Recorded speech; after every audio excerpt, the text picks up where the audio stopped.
Bible గ్రంథంలో దేవునికి పాటలు ఉన్నాయి నిజమే, కానీ ఒక వ్యక్తి గురించి మరో వ్యక్తి పాడితే ఆ పాటని తన గ్రంథంలోకి రానిచ్చాడు దేవుడు.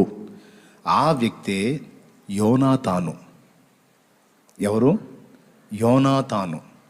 యోనాతానును గూర్చి గానం చేసింది దావీదు. యోనాతానును బట్టి తన తండ్రి అయిన సౌలుకు కూడా ధన్యత లభించింది. ఆ పాటలో సౌలుకు కూడా స్థానం దక్కింది. బైబిల్ మొత్తం మీరు చూడండి, భక్తులందరూ దేవునికి పాటలు పాడారు, కానీ భక్తులు మనిషికి పాడలేదు. కానీ మనిషిని గూర్చి పాడినటువంటిది, ఇశ్రాయేలు సమూహాన్ని గూర్చి కొన్ని పాటలు ఉన్నాయి. వాళ్ళకు కలిగిన నష్టాలు కష్టాలను బట్టి, నా జనులకు కలిగిన నాశనము చూడగా నాకు ఇలా అయిపోయింది, అలా అయిపోయింది, దేవా వారిని కరుణించు అని వాళ్ళ దీన స్థితిని చూపించి దేవుణ్ణి వేడుకోలుగా పాటలు ఉన్నాయి, విలాప వాక్యములు. అయితే అది కూడా వాక్యములు, విలాప వాక్యములు. అయితే ఇది పాట. దీన్ని ధనుర్గీతముగా దావీదు రచించాడు. ఎవరిని గూర్చి అంటే యోనాతాను, సౌలు కొడుకు యోనాతాను. చూద్దామా ఒక్కసారి బైబిల్ గ్రంథంలో సమూయేలు 2వ గ్రంథము 1వ అధ్యాయం 17వ వచనం. 1వ అధ్యాయము 17వ వచనం ఒక్కసారి చూడండి. Right, correct. అది యూదా వారికి అభ్యాసము చేయవలనని దావీదు సౌలును గూర్చి అతని కుమారుడైన యోనాతానును గూర్చి ధనుర్గీతం ఒకటి చేసి దానిని బట్టి విలాపము సలిపెను. అబ్బా, ఇక అక్కడి నుంచి ఆ గీతం మీరు కానీ చదవగలిగితే, ఇశ్రాయేలు నీకు భూషణ మగువారు నీ ఉన్నత స్థలముల మీద హతులైరి, ఆహాహా బలాఢ్యులు పడిపోయిరి, ఫిలిస్తీయుల కుమార్తెలు సంతోషింపకుండున్నట్లు, సున్నతి లేని వారి కుమార్తెలు జయమని చెప్పకుండున్నట్లు ఈ సమాచారము గాతులో తెలియజేయకుడి, అష్కెలోను వీధులలో ప్రకటన చేయకుడి. గిల్బోవా పర్వతములారా, మీ మీద మంచైనను వర్షమైనను ప్రథమ ఫలార్పణకు తగిన పైరు గల చేలైనను లేకపోవునుగాక. ఎందుకంటే ఆ పర్వతం మీద వాళ్ళు కూలారు. అందుకని బలాఢ్యుల డాళ్ళు అవమానముగా పారవేయబడిను, తైలము చేత అభిషేకింపబడని వారిదైనట్టు సౌలు డాలును పారవేయబడిను.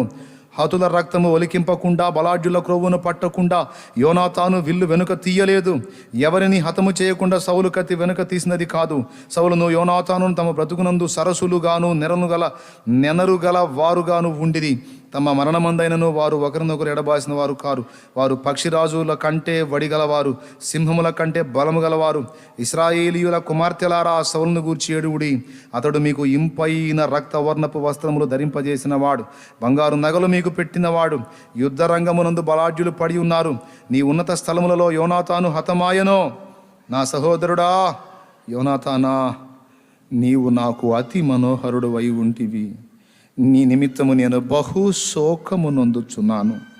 నా యందు నీకున్న ప్రేమ బహు వింతైనది, స్త్రీలు చూపు ప్రేమ కంటేను అది అధికమైనది. అయ్యయ్యో బలాఢ్యులు పడిపోయిరి, యుద్ధ సన్నద్ధులు నశించిరి.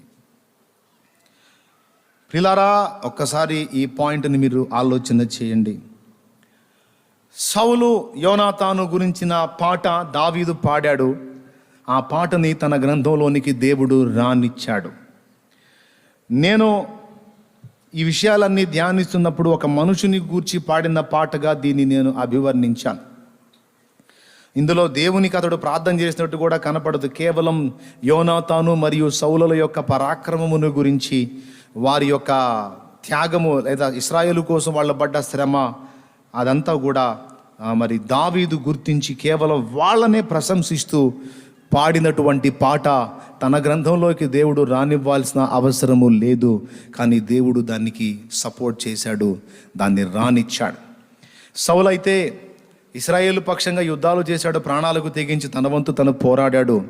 తర్వాత సౌలు చాలా తీవ్రమైనటువంటి వ్యతిరేకతల్లోకి వెళ్ళిపోయాడు, దేవుణ్ణి ఎంతో దుఃఖపెట్టాడు. కానీ యోనాతాను డిఫరెంట్ పర్సన్. దేవునికి స్తోత్రం కలుగును గాక. యోనాతాన్ సౌలు కొడుకు, అతడు ప్రత్యేకమైన వాడు. అతని మరణమే దావీదుకు నెమ్మది లేకుండా చేసింది. అదే అన్నాడు, ఏమన్నాడు తెలుసా? నీ నిమిత్తము నేను బహు శోకము నొందుచున్నాను. ఒక మనుషుని గూర్చి దేవుడు ఆ పాటని తన గ్రంథంలోకి ఎందుకు రానిచ్చాడు, అంత విలువ దానికి ఎందుకు ఇచ్చాడు అంటే, సౌలు స్పెషల్ ఏంటంటే ఇశ్రాయేలుకు మొట్టమొదటి రాజు సౌలే. తర్వాత తేడా పడినా చేసినంత వరకు జాగ్రత్తగానే సౌలు చేశాడు. అది పక్కన పెడితే సౌల్లోనన్నా లోపాలు కనపడ్డాయి, కానీ యోనాతానులో మనకు ఆ లోపాలు కనపడవు. యోనాతాను చాలా అద్భుతమైన వ్యక్తిగా ఉన్నాడు. యోనాతాన్ని స్పెషల్గా కావాలనే దేవుడు ఆ పాటను దావీదు చేత పలికింపజేసి తన గ్రంథంలో పెట్టుకున్నాడు దేవుడు. ఒక మనిషి మీద పాట రాస్తే ఆ పాట దేవుడు ఇంత గౌరవించి తన గ్రంథంలో పెట్టుకున్నాడు అంటే ఏమిటి ఈ వింత, ఏమిటి ఆశ్చర్యం? మనిషికి ఇంత ప్రయారిటీ ఎందుకు ఇచ్చాడు దేవుడు? ఏమిటి యోనాతాను స్పెషల్ అని ఆలోచిస్తే కొన్ని సంగతులు యోనాతాను విషయంలో మనకు మాదిరికరంగాను, నేర్చుకోతగినవిగాను, ప్రశంసింపదగినవిగాను కనబడతాయి. అవి క్లుప్తంగా 2 మాటలు మీకు చెప్పేసి ముగిస్తాను నేను. ఓసారి స్తోత్రం చెప్పండి. మొట్టమొదటి ఎవరు ఆ వ్యక్తి అంటే యోనాతాను. పాట ఎవరిని గురించి రాయబడింది అంటే యోనాతాను సౌలను గురించి రాయబడింది. రాసిన వ్యక్తి ఎవరు అంటే దావీదు. కానీ దావీదు పరిశుద్ధాత్మ ప్రేరేపితుడై పలికినటువంటి విషయాలు, లేకపోతే మనుష్య మూలమైనవైతే గ్రంథంలోకి రావు. దావీదు యోనాతానుల ప్రేమ గురించి రకరకాలుగా మనుషులు కల్పించారు. కొంతమంది దుర్మార్గులైతే దుర్మార్గంగా కూడా ఆ సహోదరుల ప్రేమని అభివర్ణించారు. వారు బెస్ట్ ఫ్రెండ్స్, మంచి మిత్రులు, ఎంత మంచి సహోదరులు. విషయం ఏంటంటే దావీదుకి కుటుంబం ఉంది, యోనాతానుకు కూడా కుటుంబం ఉంది. యోనాతానుకి భార్య బిడ్డలు ఉన్నారు, దావీదుకు కూడా. వారి స్నేహబంధం చాలా లోకంలో చాలామంది ఫ్రెండ్స్కి అద్భుతమైన మాదిరి. విషయం చెప్తాను. యోనాతాను ఎందుకు దేవుడు అంత ఘనపరిచాడు, అంత ప్రత్యేకమైన గుర్తింపు ఘనతని యోనాతానుకు దేవుడు ఎందుకు ఇచ్చాడు అనే విషయాన్ని మనం ఈ కోణంలో ఆలోచించుకుంటే యోనాతాను దగ్గర కొన్ని ముఖ్య విషయాలు మనం నేర్చుకోదగ్గ కొలతలు కొన్ని కనపడితే వాటిలో ఒకటేమిటంటే న్యాయ ప్రవర్తన. యోనాతానులో న్యాయ ప్రవర్తనని నేను గుర్తించానండి. ఎందుకంటే గొల్యాతు మీదికి యుద్ధానికి వెళ్ళడానికి 40 రోజులు ఎవడూ సాహసం చేయలే. ఫిలిస్తీయుల సమూహం, సైన్య సమూహం వచ్చి ఆ పక్క నిలబడింది, ఈ పక్క ఇశ్రాయేలు సైన్యం నిలబడింది. ఆ ఫిలిస్తీయుల సమూహంలోంచి ముందుకు వచ్చి గొల్యాతు, మేమందరం కలిసి కొట్టుకోవటం కాదు, ఇదిగో మా వైపు నుంచి నేను ఒకడిని వచ్చాను, మీ వైపు నుంచి ఒకడిని పంపించండి, మేము కలబడతాం, మేము కొట్టుకుంటాం, మేము యుద్ధం చేసుకుంటాం. నేను కూలితే మా వాళ్ళు మీకు బానిసలు, మీ వాడు కూలితే మీరు మాకు బానిసలు. సింపుల్, ఎక్కువ ప్రాణ నష్టం జరగకుండా ఇది ఆలోచించండి అని అతడు ముందుకు వచ్చి శపథం చేశాడు. వీళ్ళ వైపు నుంచి వెళ్ళటానికి గొల్యాతు మీదకి ఒక్కడు కూడా లేడు ఇశ్రాయేల్లో. సౌలు, యోనాతాను మొత్తం గుడారంలో కూర్చున్నారు. బహుశా యోనాతాను ఒకవేళ నేను వెళ్తానన్నా కూడా సౌలు వెళ్ళనిచ్చి ఉండకపోవచ్చు, ఎందుకంటే యోనాతాను పరాక్రమం గల్లవాడే. కానీ వెళతానన్నా కూడా తండ్రి వెళ్ళనీయకపోయి ఉండొచ్చు. సౌలా వెళ్ళలేదు. 40 రోజులు దేవుడి నామం దూషణ పాలవుతుంది, దేవుడి నామం అన్యుల చేత అవమానపరచబడుతుంది. వాడొచ్చి సవాళ్ళు విసురుతున్నాడు, చాలా చీత్కారంగా మాట్లాడుతున్నాడు. కానీ అన్ని చూస్తా కూడా ఇశ్రాయేలు సైన్య సమూహం అంతా ఒక్కడు కూడా, వాడు అడుగుతున్నాడు, మీలో దమ్మున్న మనగాడు ఒక్కడు కూడా లేడా? అందరూ వెధవాయిలేనా? అందరూ దద్దమలేనా? మీ దేవుడు కూడా అలాంటి వాడు అయి ఉంటాడని అట్లాగా రకరకాలుగా వాడు రెచ్చగొడుతున్నా ఒక్కడంటే ఒక్కడు కదల్లా. కానీ 40 రోజులప్పుడు దావీదు వచ్చాడు. దావీదు చిన్నవాడు, యుద్ధ నైపుణ్యం తెలియని స్థితిలో ఉన్నవాడు, గొర్రెలు కాసే పనిలో ఉన్నవాడు. కానీ వాడన్న మాట విని దేవునికి అవమానం జరుగుతుంది, ఇశ్రాయేలు రాజు కూడా అవమానం జరుగుతుంది. మరి నా అన్నయ్యలు ఉన్నారు ఇందులో, కానీ వాళ్ళు కూడా దద్దమ్మల్లాగా కూర్చుండిపోయారు, ఎవడు ఒక్కడు కూడా వాడి మీదకి పోలేదు. ఆ మాటలు, అతడు పలికే మాటలు విని బతికుంటాం కంటే పోయి ఆ యుద్ధంలో చస్తే మాత్రం ఏమైద్ది అని రోషం కలిగి తన దగ్గరున్న ఆ ఒడిశాలతోనే వెళ్ళి వాడి మీద యుద్ధం చేసి వాడిని పడగొట్టి వాడి కత్తితోనే శిరస్సు ఛేదించి ఇశ్రాయేలుకు విజయం చేకూర్చిన వాడు దావీదు. లేకపోతే ఆ దెబ్బలో సౌలు గవర్నమెంట్ మొత్తం కొలాప్స్ అయిపోయేది. అప్పుడే మొత్తం ఇశ్రాయేలు పట్టబడేది ఫిలిస్తీ చేతిలో. కానీ అప్పుడు ఫిలిస్తీయులకు వ్యతిరేకంగా పోరాడి ప్రాణాలకు తెగించి ఇశ్రాయేలుకు జయం తీసుకొచ్చిన వాడు దావీదు. కానీ తన తండ్రి న్యాయంగా దావీదుకి ఇస్తానన్నవి ఇవ్వకుండా అన్యాయం చేయటం యోనాతాను చూశాడు. నెంబర్ 1, తన ఇస్తానన్నది తన కుమార్తెని ఇస్తానని చెప్పి ఇంకొకటికి ఇస్తాడు. తెలుసు మనకు అది. అలాగే ఇంకా వేరే ఒప్పందం కూడా ఒకటి చేస్తాడు, అది కూడా చేయడు. పైగా దావీదును చంపటానికి వెతుకుతాడు. ఇది చూసి యోనాతాను గుండె గాయమైపోయింది. గొలియాతును కూలగొట్టి ఇశ్రాయేలుకు జయమిచ్చినప్పుడు దావీదునందు యోనాతానుకు బహు ఇష్టము పుట్టింది. అబ్బా, ఎంత గొప్ప పరాక్రమం! వయసులో నాకు తెలిసి యోనాతాను కంటే దావీదు చిన్నవాడు కొంచెం. అయినా సరే చాలా ముచ్చటేసింది యోనాతానుకి. పరాక్రమం గల్లవాడు, చిన్నవాడైతేనేం రోషం గల్లవాడు అని ఆ రోజే హత్తుకొని ఆ విజయాన్ని ఆనందించారు ఇద్దరు. ఆ తరువాత దావీదంటే ఎనలేని ప్రేమ అయిపోయింది యోనాతానుకి. దావీదుకు జరుగుతున్న అన్యాయం విషయంలో కూడా గాయపడిపోయాడు. కానీ అన్యాయం చేస్తున్న వాడెవరు? సొంత తండ్రే. తన తండ్రే తన ప్రాణ స్నేహితునికి అన్యాయం చేస్తున్నాడు. అందరికీ జయం తీసుకొచ్చినటువంటి దావీదుకి అన్యాయం చేసి ఇస్తానన్నవి ఇవ్వకుండా అతని ప్రాణాన్ని తీయటానికి వెతుకుతున్నాడని గాయపడిపోయాడు. గాయపడిపోయి ఎవరి పక్షం వహించాడో తెలుసా? సొంత తండ్రి అని కూడా లక్ష్య పెట్టకుండా న్యాయం పక్షాన నిలబడ్డాడు యోనాతాను. ఎవరి పక్షాన నిలబడ్డాడు? న్యాయం పక్షాన నిలబడ్డాడు. అది క్వాలిటీ నెంబర్ 1 యోనాతాన్లో. రెండవది, న్యాయం ఎటుంటే దేవుడు అటుంటాడు. దేవుడు ఎవరి పక్షమో యోనాతాను అతని పక్షమే. ఎందుకో తెలుసా? దావీదుకి దేవుడు తోడై ఉన్నాడని యోనాతాను గుర్తుపట్టాడు. ప్రత్యక్షత కలిగినోడు. తన తండ్రికి దేవుడు తోడై లేడనే సంగతి అర్థమైపోయింది యోనాతానుకి. ఎందుకంటే తన తండ్రి చేతగానిది ఈ బాలుడు చేశాడు అంటే యెహోవా అతనికి తోడై ఉండకపోతే ఆ విజయం సాధ్యం కాదు. సో ఒకడు ఇంత కార్యాన్ని సాధించాడు, ఒక బాలుడు ఇంత విజయాన్ని సాధించగలిగాడంటే అదేదో మనుషుల రీత్యా కలిగింది కాదు. యెహోవా అతనికి తోడై ఉంటేనే కానీ అది సాధ్యం కాలేదని గుర్తుపట్టాడు. ప్రత్యక్షత కలిగినోడు. న్యాయ ప్రవర్తన, ప్రత్యక్షత గల మనస్సు. అంతేకాదు దేవుడు ఎవరి పక్షమో యోనాతాను ఆ పక్షమే తీసుకున్నాడు. తెలుసు తన తండ్రికి తను శత్రువు అవుతాడని. తెలుసు అవసరమైతే తన తండ్రి రాజు గనుక తనను చంపిస్తాడని. తెలుసు తన తండ్రి పక్కనే కూర్చొని టేబుల్ మీద అన్నం తినాల్సిన పరిస్థితి రోజు యోనాతానుకుంది.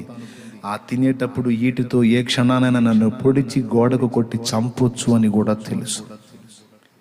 అయినా సరే తండ్రి చేత ద్వేషించబడ్డా, చంపబడ్డా దానికి నేను సిద్ధమే. కానీ దేవుడు ఎవరి పక్షమున ఉన్నాడో, దేవుడు ఎవరికి తోడై ఉన్నాడో నేను వారి పక్షమే వహిస్తాను. కానీ నా వారై ఉన్నందున, నాదై ఉన్నందున, నా తండ్రి ఉన్నందున నేను ఎదుని పక్షం వహించను. నా తండ్రి ఉన్నందున నేను వహిస్తానంటానికి మెత్తబడను.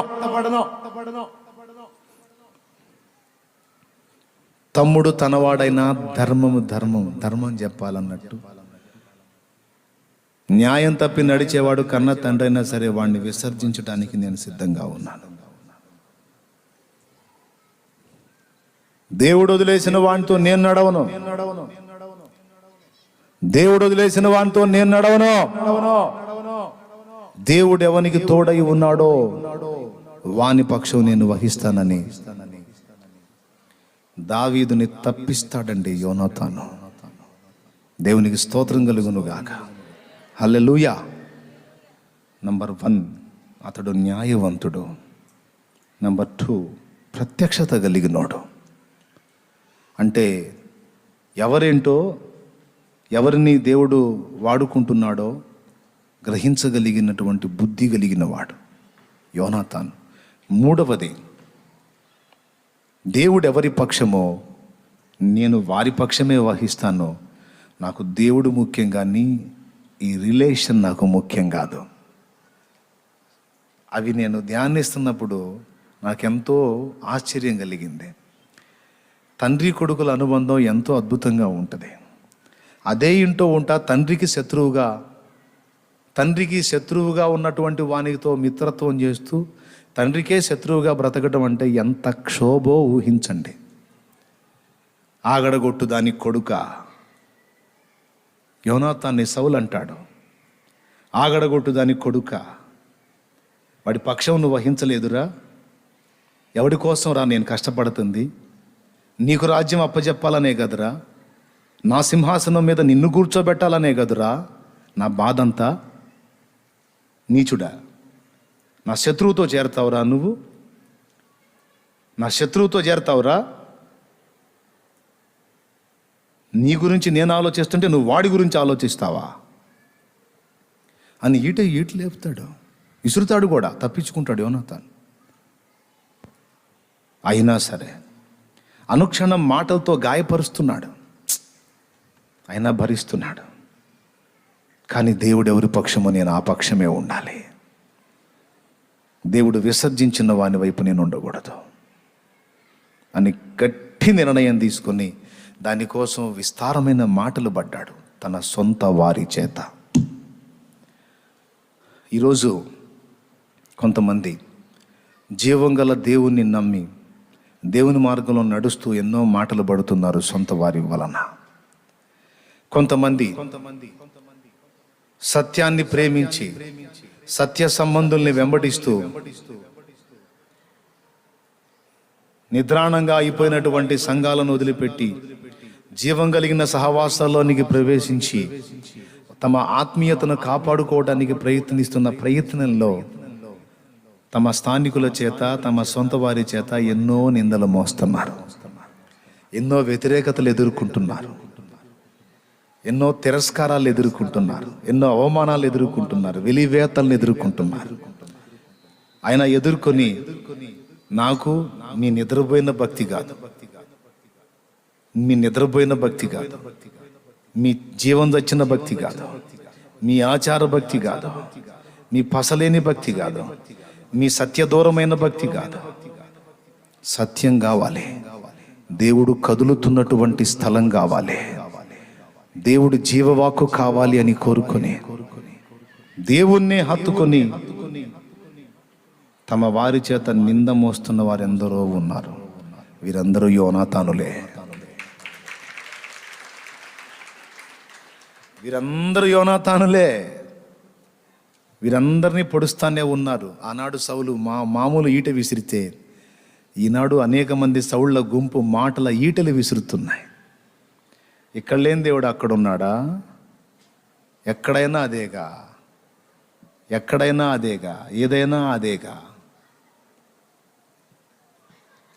రకరకాలుగా కొంతమంది యోనాతాన్లు నేడు ఈటలతో పడవబడుతూనే ఉన్నారు. అయినా దేవుడు ఎవరి పక్షం వహించాడో వారు యోనాతానులైతే ఎన్ని ఈటలైనా గుచ్చబట్టానికి సిద్ధమే, చావటానికైనా సిద్ధమే. కానీ దేవుడు తోడై కదులుతున్నటువంటి వ్యక్తులతోనే నేను నడుస్తాను. దేవుడు ఎవరి పక్షమో నేను వారి పక్షమే. దేవుడు ఉండని సహవాసంలో నేను ఉండను, దేవుని జీవం కనబడని సహవాసంలో నేను ఉండను.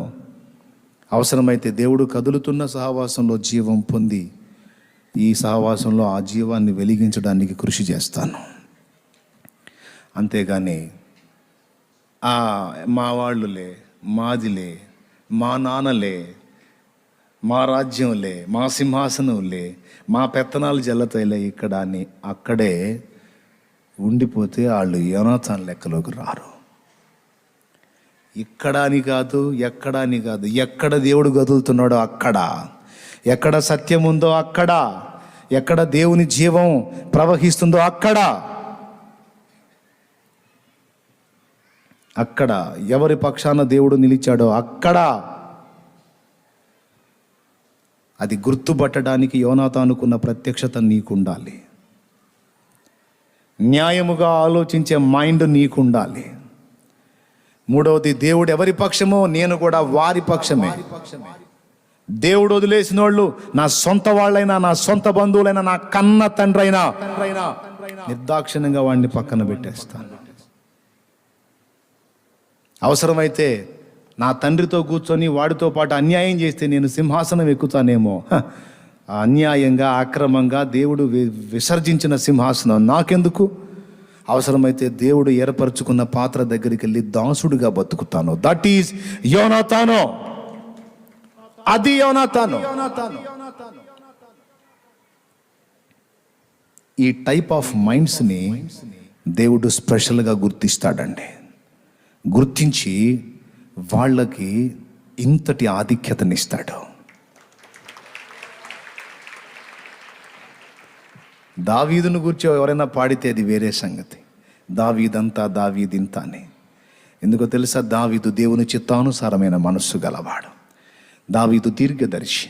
దావీదు యుద్ధ వీరుడయ్యాడు. దావీదు పరాక్రమము గల నాయకుడు. దావీదు కీర్తనాకారుడు. ఏమండి, ఎన్నో చెప్పొచ్చు. దావీదు ప్రవక్త. ఇన్ని కొలతలు కలిగిన దావీదు ఒక రాజు కొడుకైన యోనాతాను గురించి ఏడ్చి ప్రలాపించి, యోనాతానా నా సహోదరుడా, అయ్యో అయ్యో అని అంగలార్చాడంటే ఆ భక్తుని గుండెల్లో ఎంత స్థానం సంపాదించాడు యోనాతాను. అతని నీతి ప్రవర్తన, న్యాయ ప్రవర్తన, దేవుని పక్షం వహించి ఆ నేపథ్యంలో చావటానికి కూడా తన్ను తాను సిద్ధపరచుకున్నాడు.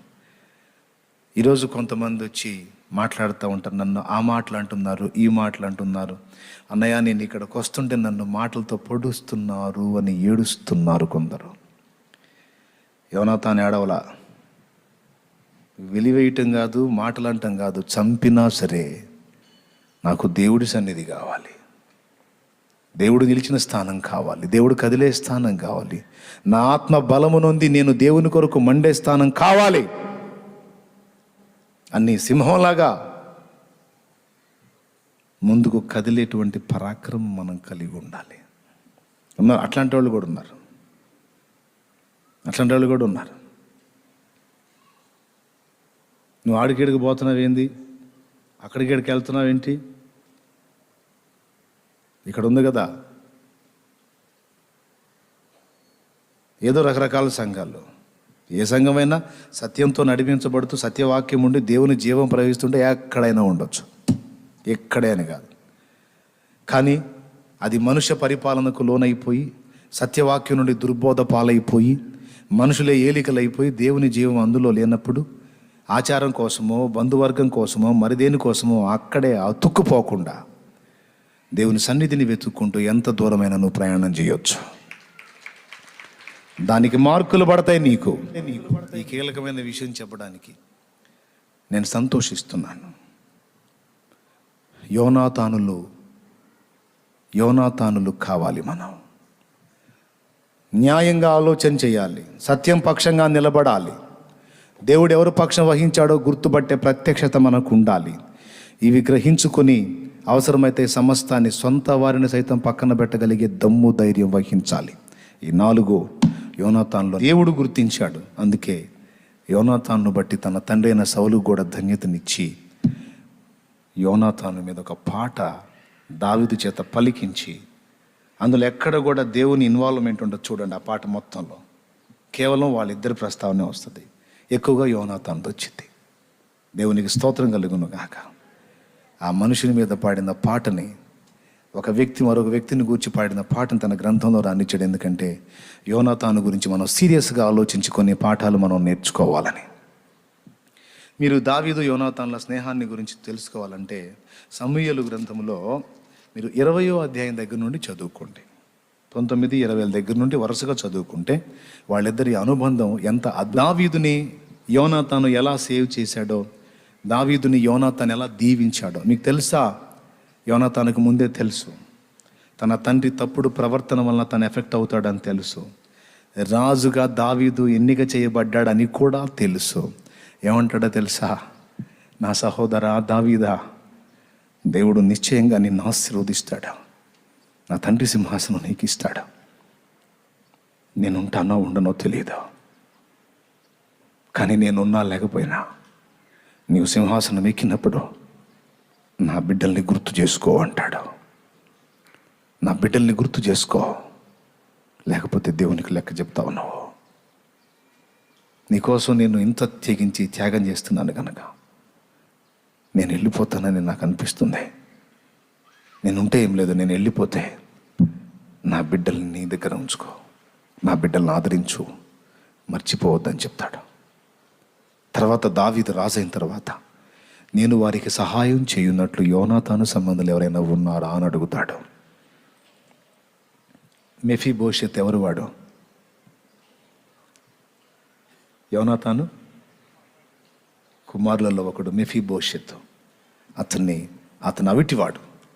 యోనాతాను బట్టి కృతజ్ఞతా బుద్ధి కలిగి అవిటివాడు బలహీనుడైన మెఫీబోషెతుని, అంటే యోనాతాను సంబంధిని, తన బల్ల దగ్గర కూర్చొని ఆహారం తినే అవకాశం దావీదు అతనికి కల్పిస్తాడు. దేవునికి స్తోత్రం కలుగును గాక. చాలా అద్భుతంగా ఉంటుంది వాళ్ళిద్దరి అనుబంధంతో జరిగేటువంటి వ్యవహారం, సంభాషణ అంతా కూడా చాలా సుందరంగా ఉంటుంది. తప్పకుండా చదవండి. యోనాతాను విషయంలో ఒక ఆత్మీయుడు కనపడతాడనమాట. పరిశుద్ధాత్మ ఎవని మీద ఆనందపడుతున్నాడో, ఆ పరిశుద్ధాత్మ ఎవని యందు ఆనందిస్తున్నాడో ఆ వ్యక్తుల యందు ఆనందించే మనసు కలిగిన వాడు యోనాతాను. మీకు చాలా విషయాలు బయటకు వస్తాయి. మీరు కూడా తవ్వండి. బోల్డ్ అనే సంగతులు భక్తుల జీవితాల్లోంచి మనకు వెదజల్లబడతాయి. ఓకే, కాబట్టి ఈ పాట యోనాతాను గురించి రాయబడింది. ఎందుకు అంటే యోనాతాను స్పెషల్ ఏంటంటే దేవుడు ఎవరి పక్షంలో ఉంటే యోనాతాను వారి పక్షం. యోనాతాను న్యాయ ప్రవర్తన కలిగినవాడు. దేవునికి ఈ లక్షణాలు అంటే చాలా ఇష్టం అండి. న్యాయంగా ఆలోచించేవాడంటే దేవుడికి చాలా ఇష్టం. మనం నిజంగా దేవునికి ఇష్టం కావాలంటే ఒక విశ్వాసం ఉంచడం మాత్రమే కాదు, న్యాయ ప్రవర్తన కూడా కలిగి ఉండాలి. ప్రతి విషయంలోనూ మనం న్యాయంగా ఆలోచించడం, న్యాయంగా మాట్లాడటం, న్యాయంగా ప్రవర్తించటం మనం చేయాలి. నేను ఇందాక కొన్ని హెచ్చరికలు చేస్తూ కూడా ఆలోచిస్తున్నా, మళ్ళా నేను పలికే మాటల్లో అన్యాయం ఎక్కడన్నా ఉందా అని. నో, ఉండరాదు. ఎక్కడ ఉండకుండా నేను జాగ్రత్త పడుతున్నాను. మీరు కూడా అలాగే న్యాయ ప్రవర్తన కనపరచండి. అది నీ కుటుంబ జీవితంలో కావచ్చు, సంఘ జీవితంలో కావచ్చు, సమాజంలో కావచ్చు, సాటి వ్యక్తుల విషయంలో కావచ్చు, న్యాయమైన ప్రవర్తన కలిగి ఉన్నవాడు దేవునికి ఎంతో ఇష్టడైపోతాడండి. 2, మూడవది, ప్రేమలో కపటం ఉండకూడదు. యోనాతాను దావీదు దగ్గరకు వచ్చి దావీదును దొవ్వటం, సౌలు దగ్గరికి పోయి సౌలును దొవ్వటం చేయలా. దావీదు దగ్గరికి వెళ్ళి నువ్వు గొప్పడివి, నువ్వు అలా ఇలా అని మళ్ళా సౌలు దగ్గరికి పోయి నిజమే నాన్న ఆ దావీదు తేడా అనలా. యథార్థవంతుడు. దావీదుతో ఏ మాట అయితే పలికాడో అదే మాట దావీదుకి సపోర్ట్ చేశాడు. ఎక్కడ? సౌలు దగ్గర. నానా, నువ్వు దావీదును నిష్కారణంగా ద్వేషిస్తున్నావు. చూడండి, ఆ ఒక్క మాట చదివి ముగించేద్దాం మనం. 1 సమూయేలు 19:4. అది 1 సమూయేలు 19:4. త్వరగా చదివే నాన్న. యోనాతాను తన తండ్రి అయిన సౌలుతో దావీదును గురించి దయగా మాట్లాడి, నీ సేవకుడైన దావీదు నీ విషయంలో ఏ తప్పిదము చేసిన వాడు కాక బహుమేలు చేసిన గనుక రాజా, నీవు అతని విషయంలో ఏ పాపము చేయకుందువు గాక. అతడు ప్రాణమునకు తెగించి అద్దుగో దావీదు గొప్పతనాన్ని గురించి మాట్లాడాడు. కొంతమంది నా దగ్గరకు వచ్చి నా భజన ఇంకొకళ్ళ దగ్గరికి పోయి వాళ్ళు ఏదన్నా నన్ను తిడితే నిజమే. నా దగ్గరికి వచ్చిన షాలేం రాజు బ్రదర్, నువ్వు నిజంగా అసలు అట్లా ఇట్లా. మళ్ళీ అవతలికి వెళ్ళిన తర్వాత ఎవరో ఉంటారు, వాళ్ళు ఏదన్నా నా మీద 4 రాళ్ళు ఎంగనే నిజమే, అది కూడా తేడా అతని దగ్గర, అది ఉంది అతని దగ్గర, ఇది ఉంది అతని దగ్గర, నిజమే, నాకు కూడా చాలాసార్లు బాధ వేసింది అని. ఇక్కడేమో ఒక భజన, అక్కడికి వెళ్ళి నలుగురితో కలిసి మళ్ళీ వాళ్ళతో ఇంకొక భజన. ఇది యోనాతాను మైండ్ కాదు.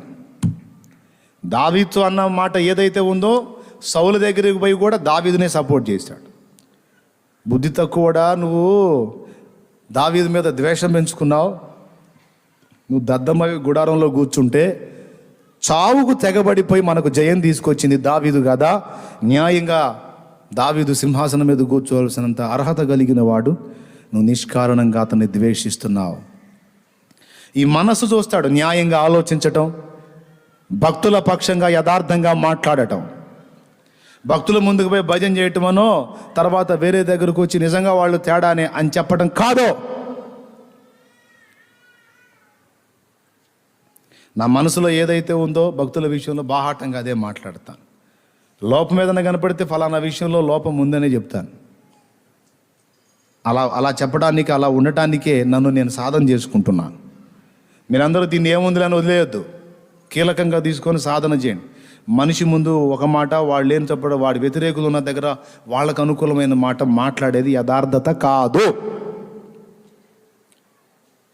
ఏదైనా లోపం ఉంది ఇతరులు అనిపించిన వాడిని అడిగి తెలుసుకో, క్లారిటీ పొందుకో. అంతేగాని ఇక్కడ దగ్గర వచ్చినప్పుడు అబ్బో నువ్వు గొప్పోడు అంటాం, మళ్ళీ వ్యతిరేకుల దగ్గరికి పోయి నిజంగా అతను కొంచెం తేడానే అంటాం. ఇది వంచకుల మనసు తప్ప యథార్థవంతుల లక్షణం కాదు. ఇది యోనాతాన్లో లేదు. ఎక్కడైనా ఒకే మాట, న్యాయ ప్రవర్తన, యథార్థత, దేవుని సంబంధులు ఎవరో గుర్తుపట్టే ప్రత్యక్షత గల మైండ్, మనస్సు. 4వది, దేవుడు ఎవరి పక్షమో నేను వారి పక్షంలోనే ఉండాలనే స్థిర తీర్మానం. ఆ నేపథ్యంలో సొంత వారి చేత కూడా అవసరమైతే ద్వేషమే కాదు చంపబడటానికి కూడా రెడీ అనే తీర్మానం. ఇవన్నీ కూడా యోనాతాన్లో నేను గుర్తించాను, మీకు బోధించాను. కాబట్టి మీరు కూడా దేవుని ఎదుట ఈ ప్రవర్తన గలవారై ఉన్నట్లయితే ఆయన మనసులో మీ చోటు స్థిరపడిపోతుందని నేను అంటున్నాను. దేవుడు ఆ కృప మనందరికీ దయచేయునుగాక.